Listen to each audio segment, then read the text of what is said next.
अरे तू शब्दांवर नको जाऊ, तू त्या भावनेला समजून घे. अरे ते काय त्या भावनेला समजू, एकतर ती इंग्लिश मध्ये बोलती. दुसऱ्यांचं माहित नाही पण मी संस्कृती जपतो बाबा. हा जो पण ठेव बा, सगळी पोरं माझ्यासारखी चांगली नसतात.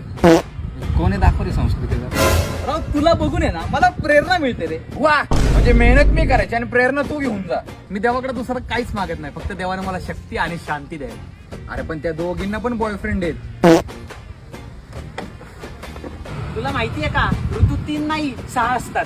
होय, तुला आधी सांगतो त्यातली एक ऋतू माझी नंतर भांडण होतील. हा, तुला सांगतो, श्रद्धेने काम केलं ना ते काम 100% चांगलं होणार. अरे पण मी श्राद्धला कसं काय काम सांगू, ती तर तुझी मैत्रीण आहे ना. अरे काल मी जरा विचार करत होतो तर मला आशेचा किरण दिसला. काय बोलतो? हा. तो किरण अजून पण आशीच्या माग आहे का?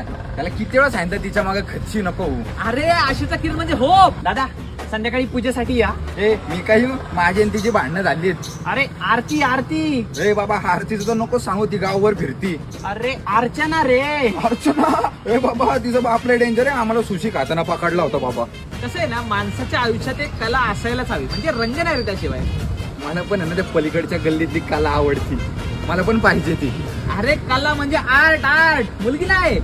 एकदा रात्रभर काम करून उशिरा झोपतो मी आणि त्यात सकाळ सकाळी तोंडावर रोशनी येते. अरे मग तिला सांग ना की बाबा मी दमलेला असतो, मला नाही जमणार करायला. अरे बाई, चोत उन्हाबद्दल बोलतोय रे मी.